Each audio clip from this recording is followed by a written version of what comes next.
Halo, kali ini kita akan berbicara masalah bencana dan kebencanaan. Nah, kali ini saya menggunakan PowerPoint yang dibuat oleh senior jenengan Mas Reda, kemudian Pak Sofi dan Orhintan ya. Nah, di sini sebentar. Nah, definisi dan jenis bencana. Nah, Undang-Undang Nomor 24 Tahun 2007 tentang Penanggulangan Bencana menyebut definisi bencana sebagai berikut. Bencana adalah peristiwa atau rangkaian peristiwa yang mengancam dan mengganggu kehidupan dan penghidupan masyarakat yang disebabkan baik oleh faktor alam dan atau faktor non-alam maupun faktor manusia sehingga mengakibatkan timbulnya korban jiwa manusia, kerusakan lingkungan, kerugian harta benda, dan dampak psikologis. Nah, di sini bencana alam ya, tentunya terkait dengan alam, bisa gunung meletus, gempa, banjir.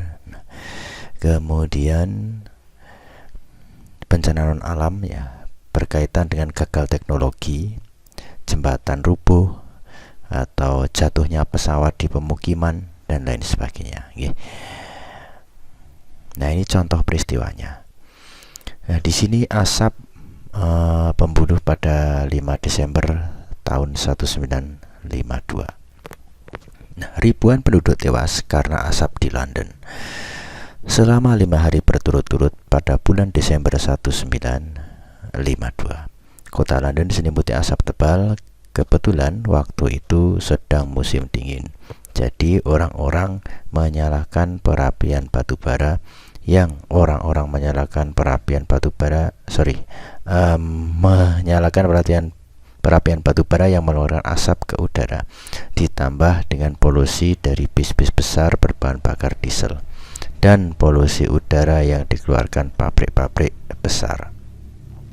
Nah, semakin hari polusi semakin pekat, tidak ada angin pada hari itu sehingga udara benar-benar kotor dan tercemar. Berarti kan mandek nggih, udaranya mandek. Nah, menjelang siang kabut berubah menjadi kekuningan dengan aroma busuk. Semua orang diperingatkan untuk tidak keluar. Banyak burung mati karena menabrak gedung, hewan ternak mati lemas, dan lalu lintas lumpuh sementara.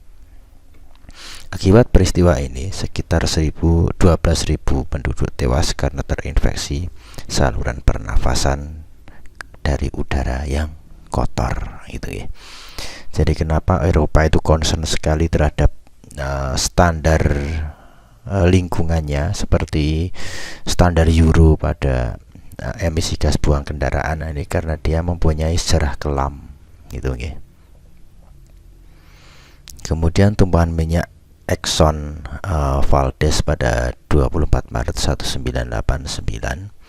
Nah, Prince William Sound yang terletak di Teluk Alaska, Amerika, dan tanah di sekitarnya merupakan habitat bagi berang-berang, beruang, hewan laut, dan burung yang tidak terhitung jumlahnya. Daerah yang didiami ini membantu kehidupan nelayan selama bertahun-tahun, namun hal tersebut berubah setelah bencana. Pada 24 Maret 1989, kapal pengangkut minyak Exxon Valdez kandas dan menumpahkan minyak yang lengket ke Prince William Sound. Nah, sekitar 41 juta liter minyak masuk ke dalam air, meracuni semua makhluk yang ada di dalam air. Para sukarelawan dikerahkan untuk membersihkan tumpahan minyak tersebut. Sayangnya ekosistem tidak dapat dikembalikan. Ratusan anjing laut dan elang botak, puluhan paus orca, ribuan burung laut, dan berang-berang tidak terselamatkan. Nah, sini bencana Chernobyl. Nah, kecelakaan reaktor nuklir terburuk dalam sejarah pada tanggal 26 April 1986 pukul 1.23, berarti ini pagi dini hari ya. Reaktor nomor 4 di pembangkit listrik tenaga nuklir Chernobyl yang terletak di Uni Soviet di dekat Pripyat di Ukraina meledak. Nah, akibat isotop radioaktif dalam jumlah besar tersebar ke atmosfer di seluruh kawasan Uni Soviet, bagian barat dan Eropa. Bencana nuklir ini dianggap sebagai kecelakaan nuklir terburuk sepanjang sejarah. Nah, dan merupakan satu dari dua kecelakaan yang digolongkan level 7. Nah, di sini pada skala kejadian nuklir internasional, jumlah pekerja yang dilibatkan untuk menanggulangi bencana ini sekitar 500.000 orang yang menghabiskan dana sebesar 18 miliar rubel dan mempengaruhi ekonomi Uni Soviet. Ribuan penduduk terpaksa diungsikan dari kota ini. Sisa-sisa dari gedung reaktor nomor 4 ditutupi sebuah sarkofagus besar pelindung radiasi pada bulan Desember 1986. Berarti Desembernya ditutup ya. Ini kan April meledak, nah Desembernya dibuat sarkofagusnya kemudian untuk nutup ketika bahan yang berada di dalam reaktor telah memasuki fase shutdown. Pelindung ini dibuat secepat mungkin sebagai occupational safety ya, untuk pekerja reaktor yang lain di pembangkit listrik tersebut.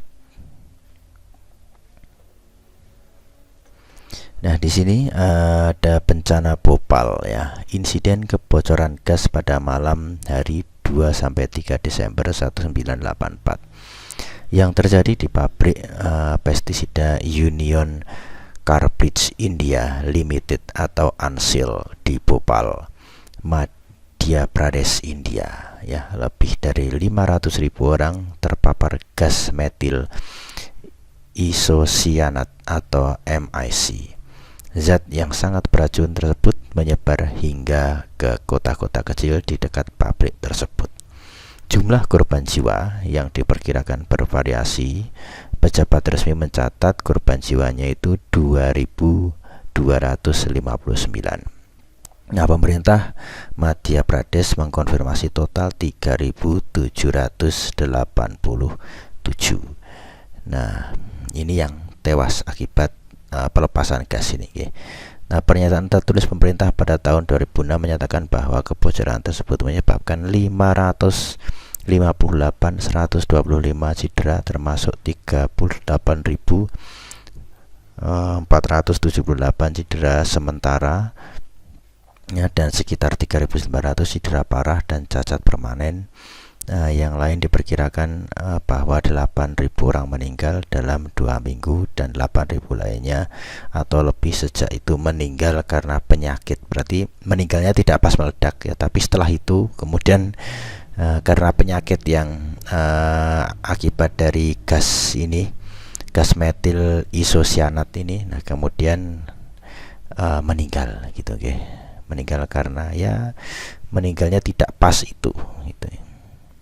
Terdampak ya. Nah, di sini penyebab bencana tersebut masih dalam perdebatan. Pemerintah India dan aktivis setempat berpendapat bahwa manajemen yang kendur dan pemeliharaan yang ditunda, pemeliharaannya tertunda ya. Harusnya diservis kosek dhisik. Nah, ini gitu. Menyebabkan aliran balik air ke dalam tangki MIC itu ya, yang memicu bencana. Union Carbide Corporation UCC berpendapat air masuk ke tangki melalui tindakan sabotase. Nah, tapi kalau perusahaannya bilang sabotase. Kalau yang lain kayaknya servisnya kurang memadai gitu ya. Atau kurang disiplin. Nah, ini pengusaha retail merugi 450 miliar akibat gempa Palu dan Donggala. Nah, kalau ini yang alam ya, jenengan lebih tahu lah kalau yang bencana alam. Nah, di sini tsunami ya, tsunami Banten. Di sini juga bencana alam. Salah satunya adalah PLN-nya harus berbenah untuk distribusi listriknya agar bisa membantu para relawan untuk bekerja gitu ya, karena tanpa listrik juga berat. Nah, tindakan yang harus segera dilakukan saat terjadi bencana itu, terlepas dari apa suatu kejadian yang telah dilaporkan atau loss adjuster, nah, telah ditunjuk, Anda harus segera melakukan tindakan yang diperlukan untuk mencegah kematian, kerusakan harta benda lebih lanjut. Apapun kejadiannya, apapun penyebabnya. Memanggil pemadam kebakaran, ambulan, polisi, ya, pelayanan darurat yang lain. Kemudian apabila dalam jam kerja pastikan mengevakuasi dulu. Kemudian apabila mesin utama mengalami kerusakan, ya dapat dilakukan penggantian mesin atau peralatan atau perbaikan. Kemudian libatkan suatu satuan keamanan untuk menjaga tempat jika perlu.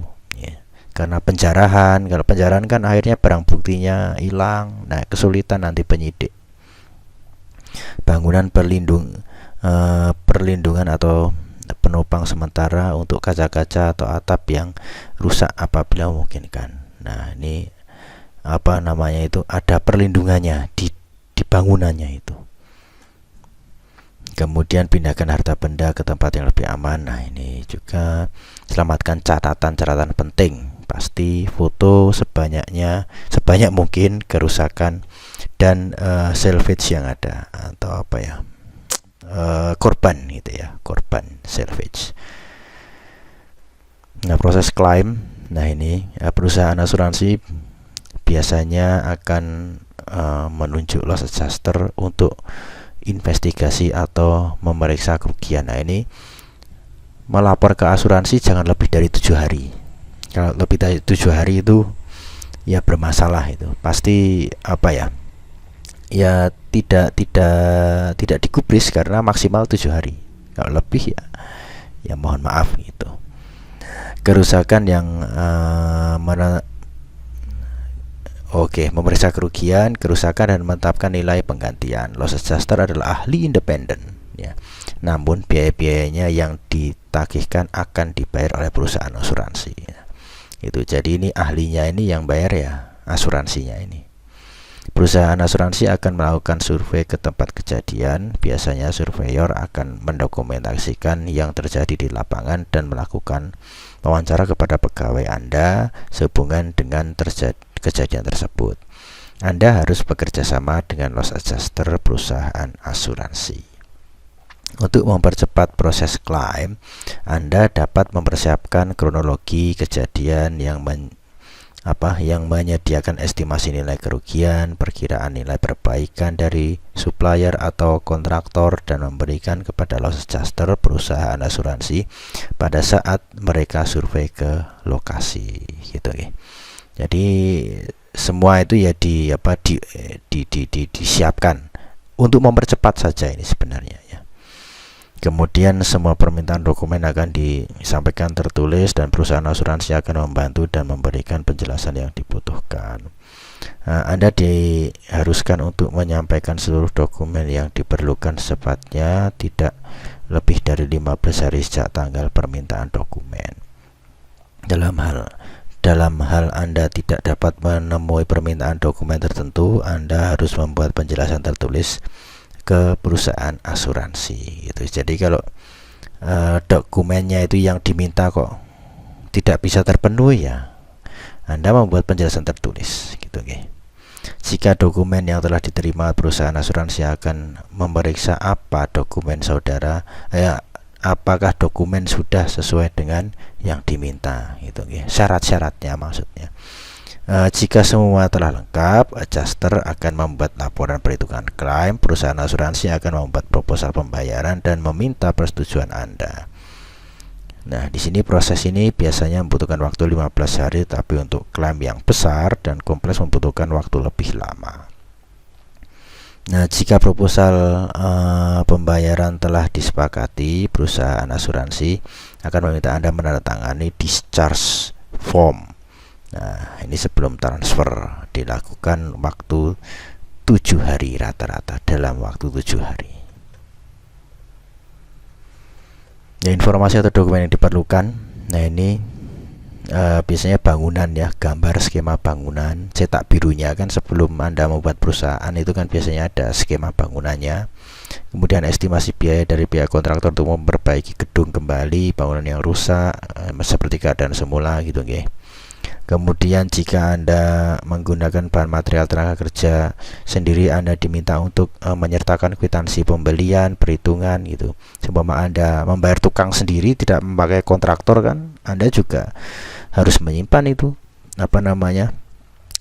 pembayaran tukangnya. Jangan sampai Anda ngarang, oh ini habis sekian, mana buktinya? Bingung kan. Kemudian biaya pembangunan kembali bangunan mungkin diminta perusahaan asuransi mungkin tidak mengecek apakah nilai pertanggungannya memadai. Jadi biaya pembangunan kembali bangunan itu mungkin diminta ya. Jadi biaya pembangunan kembali, nah itu juga diminta. Nah, perusahaan asuransi mungkin perlu mengecek apakah nilai pertanggungan ini memadai. Jadi cocok nggak ini? Cuma saya minta ini untuk merehab gedung saya ini perlu 500 juta. Ini bener nggak nih 500 juta?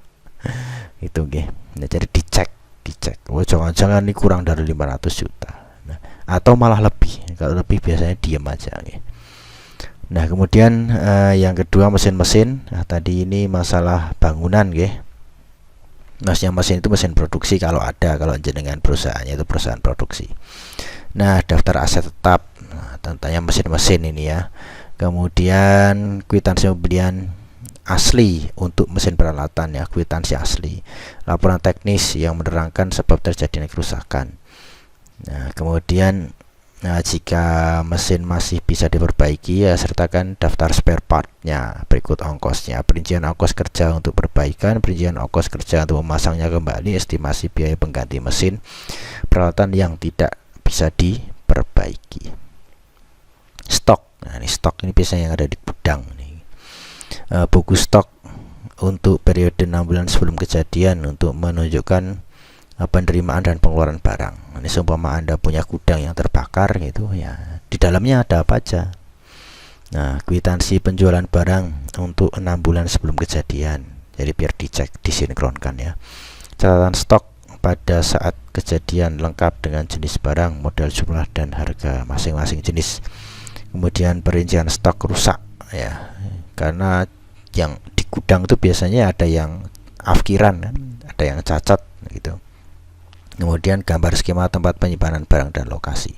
Nah, di ini juga ada ya, harus ada. Jadi seumpama di pojok sana, di pojok sini, di tengah itu tempat apa, itu juga ada ada denah gudangnya gitu loh.